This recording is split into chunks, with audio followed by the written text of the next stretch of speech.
নয় বনমালীপুর কংগ্রেसनि एमएलए गोपाल चंद्र रायनि साकावा बटक ख्लाइजाखा बटक ख्लाइजाक मानि पार्टीपुंनो रिक्सावै बनमालीपुर ब्लक कংগ্रेसनि लुवाजी मंबाई सांग्रंशाला पूर्व थाना गेरेबलाइखा डेपुटेशन याफालाय मानि बिसिंतै बेलायनो तुमफ्लालाइजाक हालक आसै फाइगा ताबक साकजरातै पूर्व थानाव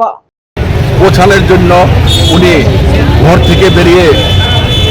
প্রত্যেকের দরজায় দরজায় যাওয়া শুরু করে এবং প্রথম দিনই উনি শ্রীলঙ্কা বস্তি চন্দ্রপুর স্বামী দয়ানন্দ স্কুলে যে শরণার্থী শিবির সেই এলাকাগুলি পরিক্রমা করে উনি ওনার এলাকার প্রফেসর্স কলোনিতে যখন উনি বন্যায় দুর্গতদের পাশে গিয়ে দাঁড়ান তখন বিজেপির কিছু গুন্ডা বাহিনী বাইক বাহিনী 10-15 জন ওনাকে প্রফেসর্স কলোনিতে গিয়ে ওনার উপর আক্রমণ করে ওনাকে ঘর থেকে বেরোলে ওনাকে হাত পা ভেঙে দেওয়া হবে নানা রকম অশ্রাব্য গালিগালাজ থেকে শুরু করে ওনাকে দৈহিকভাবে নির্যাতন করে যার জন্য উনি বাধ্য হয়ে ওনার আত্মরক্ষার্থে উনি ওখান থেকে সরে আসেন ওনার সঙ্গে যারা ছিলেন প্রত্যেকের উপর আক্রমণ করা হয় এবং বন্যায় দুর্গত বাকি অংশগুলি উনি পরিক্রমা করতে পারেননি এবং শেষ পর্যন্ত ওনাকে ওনার জনগণের প্রতি সাহায্যের হাত সংকুচিত করে ওনাকে গৃহবন্দী হয়ে থাকতে হয়েছে ওনাকে বাড়ির থেকে বেরোতে দেওয়া হয়নি এই হেন পরিস্থিতিতে একজন নির্বাচিত বিধায়ক যদি এলাকার দরিদ্র নিপীড়িত বন্যায় ক্ষতিগ্রস্ত মানুষের পাশে যদি না দাঁড়াতে পারে তাহলে সাধারণ মানুষ কি করে এই এলাকাতে বাঁচবে সেটাই আমাদের প্রশ্ন আমরা প্রত্যেকটা দোষীকে আমরা নাম সহ আমরা পুলিশের কাছে আমরা এফআইআর করেছি আমরা প্রত্যেকটা নাম দিয়েছি আজকে প্রায় 10 দিন অতিক্রান্ত হয়ে যাচ্ছে আমরা এই কয়েকদিন মানুষের বন্যায় ক্ষতিগ্রস্তদের কথা মাথায় রেখে আমরা 5-6 দিন আমরা নীরব ভূমিকা পালন করেছি মানুষ এই দুর্গতি থেকে মানুষ উদ্ধার হোক আগে তারপরে আমরা কথা বলবো কিন্তু দেখছি পুলিশ প্রশাসন এই ব্যাপারে নির্বিকার এলাকার বিধায়কের নিরাপত্তার ব্যাপারে ওদের কোনো হেলদোল নেই দোষীদের গ্রেপ্তারের কোনো হেলদোল নেই আমরা বাধ্য হয়ে আজকে বনমালীপুর ব্লক কংগ্রেস আমরা এই পূর্ব থানায় আমরা গণধর্ণা এবং ডেপুটেশনে আমরা আজকে মিলিত হতে বাধ্য হয়েছি আমরা দাবি রেখেছি অতি সত্বর চিহ্নিত করা এই সমস্ত গুন্ডাদের যদি গ্রেপ্তার না করা হয় আমরা বনমালীপুরে আগামী দিনে আরও বৃহত্তর আন্দোলন গড়ে তুলব আমরা এটা হতে দেব না জনগণের নির্বাচিত বনমালীপুরের জনগণের নির্বাচিত বিধায়ক উনি যদি জনগণের জন্য কাজ করতে না পারে তাহলে বনমালীপুরের এই আম জনতা এই নিপীড়িত মানুষ এই বন্যা দুর্গত মানুষের কি হবে মানুষের পাশে যদি বিধায়ক না দাঁড়াতে পারে মানুষের দুর্গতি আরও চূড়ান্তভাবে বাড়বে আমরা এর সুবিচার চাই অবিলম্বে বিধায়কের উপর আক্রমণকারীদের অবিলম্বে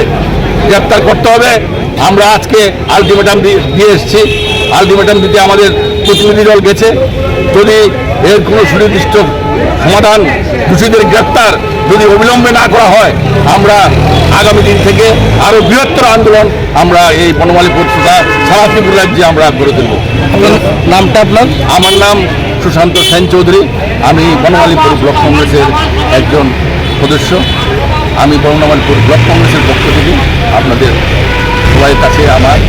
অনুরোধ আপনারা এটা এই ঘটনার আপনারা জনসমক্ষে তুলে ধরবেন এই আশা রাখি যখন গোটা রাজ্যে প্রাকৃতিক দুর্যোগের মধ্যে বন্যায় কবলিত ছিল গোটা রাজ্যের মানুষ তার মধ্য থেকে বনমালীপুর বাদ যায়নি বনমালীপুরের বিভিন্ন জায়গাতে যেখানে মানুষ জলের তলায় ভেসে যাচ্ছিল মানুষের বাড়ি ঘরে জল উঠে গিয়েছিল ঠিক ওই মুহূর্তে মানুষের পাশে দাঁড়ানোর জন্য এই বনমালীপুর এলাকার যিনি মানুষের ভোটে নির্বাচিত একজন জনপ্রতিনিধি বিধায়ক, তিনি যখন গোটা উনার নির্বাচনী ক্ষেত্র বনমালীপুরের বিভিন্ন জায়গাতে যেখানে যেখানে মানুষ বিপদগ্রস্ত অবস্থায় ছিল সেখানে তিনি গিয়েছিলেন দেখা করতে। তার মধ্য থেকে তিনি যখন প্রফেসর কলোনিতে যান, সেখানেই বনমালীপুরের বিজেপি দলের আশ্রিত দুষ্কৃতী হারমাদ গুন্ডা বাহিনী ওনার উপর আক্রমণ করেন দৈহিকভাবে। বলেন তিনি সেখানে যেতে পারবেন না, কারণ তিনি কংগ্রেস দলের বিধায়ক।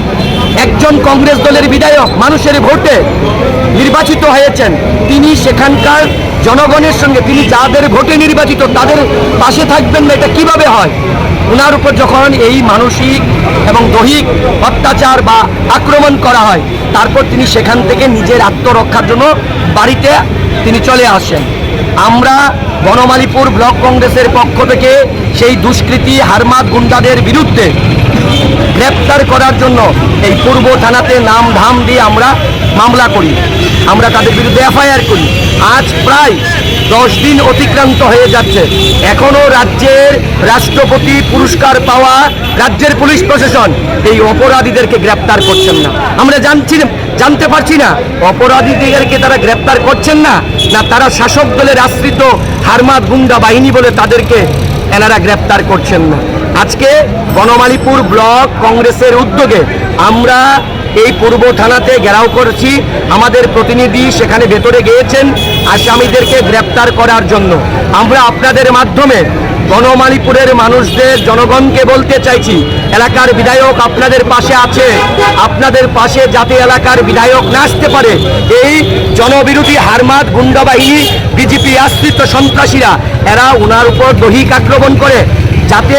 উনি আপনাদের পাশে না থাকতে পারেন। আপনারা ঘাবড়াবেন না, এলাকার বিধায়ক আপনাদের পাশে আছে, বিগত দিনও ছিল, এখনো আছে, উনি ভবিষ্যতেও থাকবেন। তাই এলাকার মানুষকেও বলবো ঐক্যবদ্ধভাবে এই হারমাদদের বিরুদ্ধে বনমালীপুরকে শান্তিতে রাখার জন্য, শান্ত রাখার জন্য এদের বিরুদ্ধে প্রতিবাদে গর্জে উঠুন।